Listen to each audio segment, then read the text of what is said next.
The day of the ancestral choosing had finally come, heavy with anticipation. The entire kingdom was buzzing, from the palace walls to the farthest reaches of the city. A buzz of excitement homed.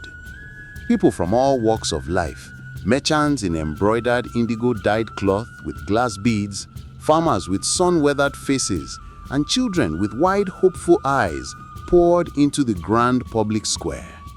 The streets, normally bustling with trade, had transformed into a vibrant tapestry of color and sound.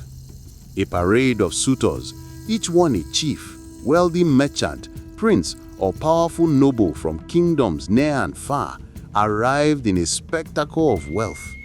Their grand entourages shook the streets with drumming and a deep call of ivory horns, praise singers chanting their names while people roared in delight.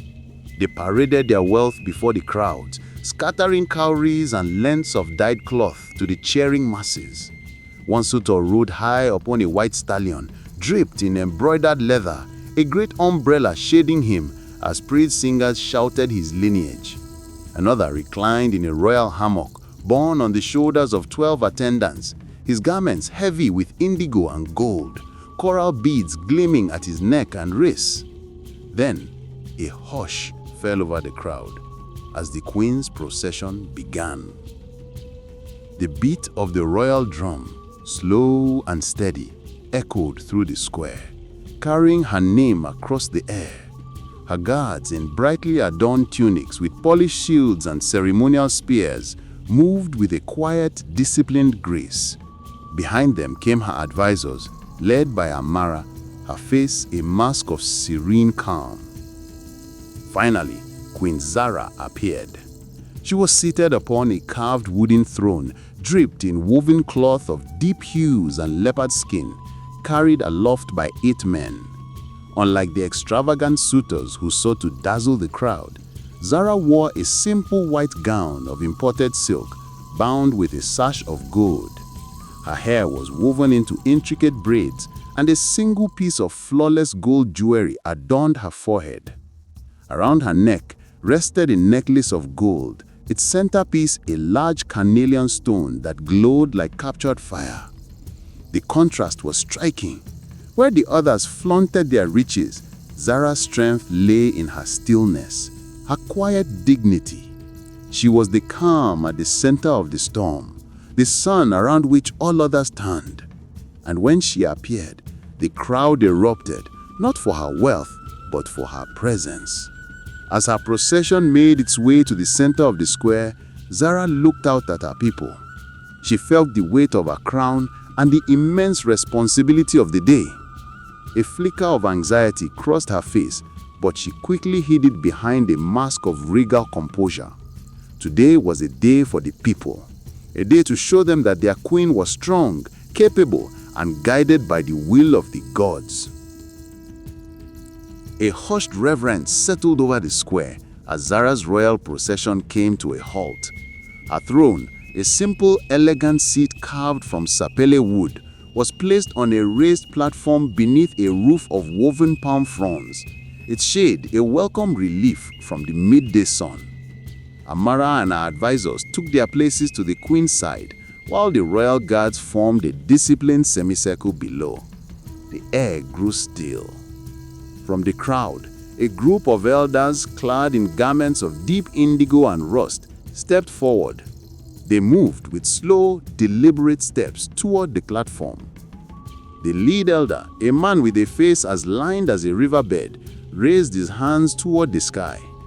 His voice, low and resonant, began a chant. It was not a chant of just sounds, but a weaving of spirit and words. As he spoke, the ground beneath their feet seemed to hum, and the very air shimmered with an unseen force. He was calling on the ancestors, the guardian spirits of the royal lineage, to bless the day's proceedings and guide Zara's hand. Following the elders, a group of agile young men, their bodies oiled and painted with symbols of strength and courage, performed a ceremonial dance. Their movements were a blur of coordinated leaps and spins, mimicking the swiftness of leopards and the strength of bulls. They used long carved staffs and shields, clashing them together in a rhythmic dance of combat and celebration. Their performance honored the warriors of the past and symbolized the kingdom's readiness to defend itself. The opening ceremony concluded with a group of women, their laughter like the chime of bells, who scattered offerings of palm oil, grains, and shells onto the ground. Their gestures were a prayer for prosperity and fertility, a wish that the union Zara would form would bring abundance to the kingdom for generations to come.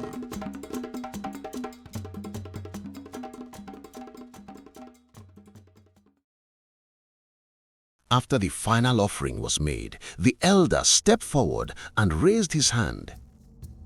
"The ancestors have blessed this day," he announced, his voice carrying across the silent crowd. "Let the choosing begin!" One by one, the suitors ascended the platform to be presented to the queen. Each one approached with an entourage of servants and guards, their gifts on display. The first was a proud prince from the north who offered a great tusk of ivory carved with figures of warriors and history, a symbol of his family's wealth and dominance.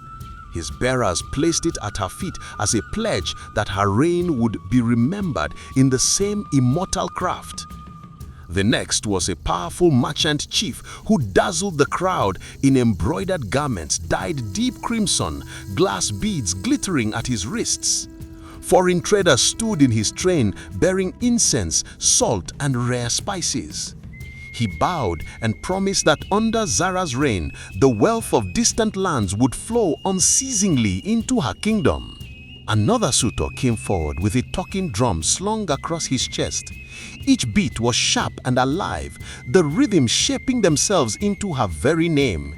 His attendants answered with claps, and his voice rose above the sound, mesmerizing to even the birds, declaring that the winds carried Queen Zara's praise. He presented the queen with a kora, promising to write songs of her beauty for all time. The grand spectacle continued, each gift more extravagant than the last, but Zara's face remained a mask of polite indifference. The final suitor was Maro, the most powerful mage in the kingdom. A new hush fell over the crowd as he approached the platform. Unlike the other suitors who arrived in a show of extravagant displays, Maro came alone, his presence more formidable than any entourage. He was in the twilight of his youth, his hair a distinguished shock of gray, and he walked with his staff carved from an ancient petrified tree from the dark forest. The air around him shimmered with an unseen force, an air so dense with power that it felt as if the gods themselves blessed the very earth he walked on and the air he breathed. He ascended the platform with slow, deliberate steps. As he stood before Queen Zara, he raised a hand and the low hum of the crowd died completely.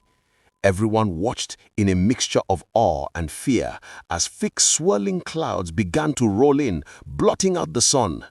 The square was plunged into a sudden semi-darkness. For a few heartbeats, the world was silent, the air filled with the quiet crackle of unseen magic. After a few moments that stretched into an eternity, Maro brought his hands down. The clouds dissipated as quickly as they had arrived, and the sun's light once again flooded the square.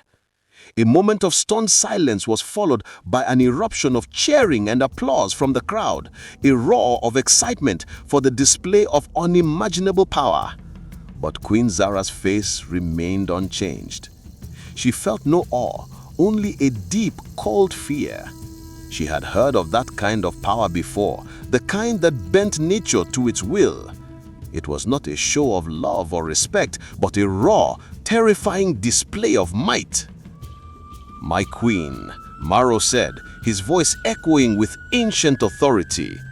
"I knew your father, the King Abidan. I stood beside him when he drove back the invaders, when he expanded our borders, when the name of this kingdom spread across lands as a beacon of strength and riches." He lifted his chin, his eyes meeting hers with an unyielding gaze. "I was his counselor and sworn protector. I pledged my loyalty to you, his daughter, and that oath endures. And so I say, the crown must not stand alone. To safeguard the future, the throne must join with powers greater than iron and gold. It must bind itself to the gods, to pure, untainted magic. To me, a union of crown and spirit, of queen and mage. He smiled at the queen, and she nodded back a silent acknowledgement of the overwhelming power he held. As Myro descended from the platform, the crowd roared, the sound of their approval a thunderous wave. On the platform, Zara's gaze fell on an elder who nodded with a smug, knowing look, as if to say, their right choice was obvious. She sighed. In the years leading up to this day, every suitor had an advocate at court. An elder or chief would whisper of some great match. But Myro had the most advocates. She met Amara's gaze and she smiled softly. And in her eyes, Zara knew that her friend also wished for her hero and mentor to be king. Of all the suitors, the foreign princes with their silks and gold jewelries, the powerful chiefs with chests full of gifts, only one man had truly moved the people. Her responsibility as the crown was to serve, and if this was what it meant, then the choice was obvious. Queen Zara stood, and the crowd fell silent. Even the wind seemed to pause its breath. But just as she was about to speak, a new figure stepped into the square. The guards, caught off guard, were too stunned to act as they thought the ceremony of suitors had ended. He was alone, with no gold, no entourage, and no magical staff.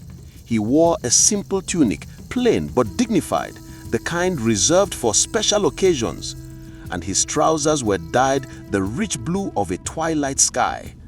On his neck, a single clay bead hung on a leather string. He stepped into the middle of the square, his eyes fixed only on her.